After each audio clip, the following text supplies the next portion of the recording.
अस्सलाम वालेकुम नाज़रीन, मैं हूं अदील हैदर और आप देख रहे हैं मेरा YouTube channel legal and economic discussions. नाज़रीन, पिछले व्लॉग में हमने एक बजट का ओवरव्यू पेश किया जिसमें सैलरीज का भी जिक्र किया और बाकी जो चीज़ें थी उनका जिक्र किया। आज की वीडियो स्पेशली हम सैलरीड पर्सनस के लिए बना रहे हैं कि उनको ये बता सके कि उनकी सैलरी कितने परसेंट और कैसे बढ़ी है और उन्हें उसके अंदर कितना रिलीफ मिलेगा, और पेंशन वालों के लिए पेंशन कितनी बड़ी है और उन्हें उसके ऊपर कितना रिलीफ मिलेगा, कितने जो है ना वो हद से अगर पेंशन क्रॉस कर जाएगी तो उसके ऊपर कितना टैक्स लगेगा। नाज़रीन, सबसे पहले हम आते हैं सैलरीज की तरफ।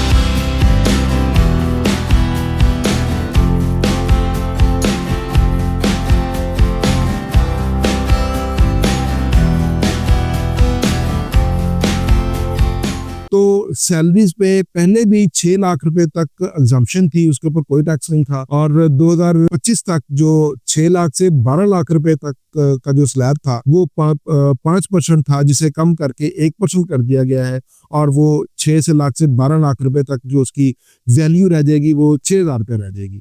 और इसके बाद अगला स्लैब आता है 12 लाख से 22 लाख रुपए तक। इसके ऊपर जो पहले स्लैब था वो 15% था, जिसे कम करके 11% कर दिया गया है।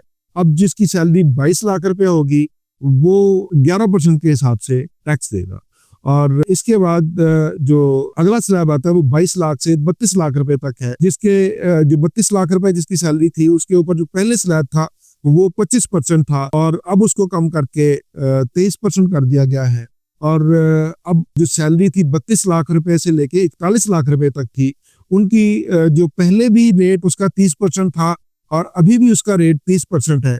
और इसके बाद जो अगला स्लैब आखिरी आता है वो 41 लाख रुपए से ऊपर जितना भी जाएगा वो उसके ऊपर जो है ना 35% तक का स्लैब है, प्लस उसके अंदर 6,16,000 रुपया जो वो 41 लाख रुपए तक टैक्स देगा वो शामिल है।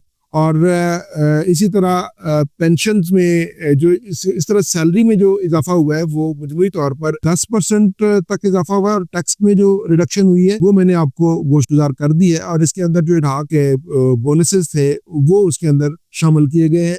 और इसी तरह अगर पेंशन के ऊपर आए तो पेंशन के ऊपर 7% इजाफा किया गया है। और इसके अंदर एक मेजर तब्दीली ये आई है कि जिस बंदे की अब पेंशन 1 करोड़ रुपए से बढ़ जाएगी, उसे 1 करोड़ रुपए से ऊपर जितनी सैलरी जितनी पेंशन बढ़ेगी उसके ऊपर 5% उसको टैक्स देना होगा।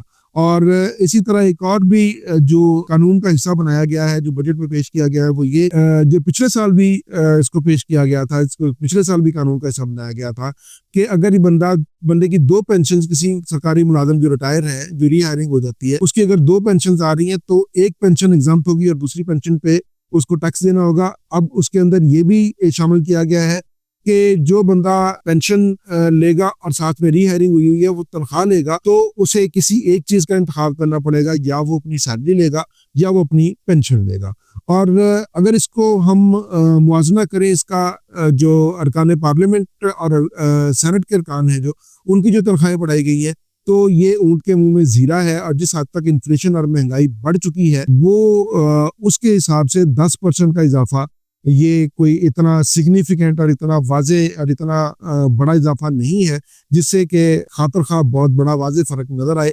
मगर ये आगाज़ है, अगले साल गवर्नमेंट क्या करती है वो इंशाल्लाह ताला अगले साल पता चलेगा। ये डिपेंड करता है पाकिस्तान की इकॉनमी पे, पाकिस्तान की तरक्की पे, पाकिस्तान के GDP पे, कि वो अगले साल सरकारी मुलाजमीन के साथ क्या करते हैं, उनकी तनख्वाहों में, उनके पेंशन में क्या इजाफा करते हैं। और इस दफ़ा जो पेंशन का टोटल हुजम है बजट के ऊपर वो 1055 अरब रुपए उसका हुजम है। आज के लिए इतना ही, इजाजत दीजिए। अल्लाह हाफिज।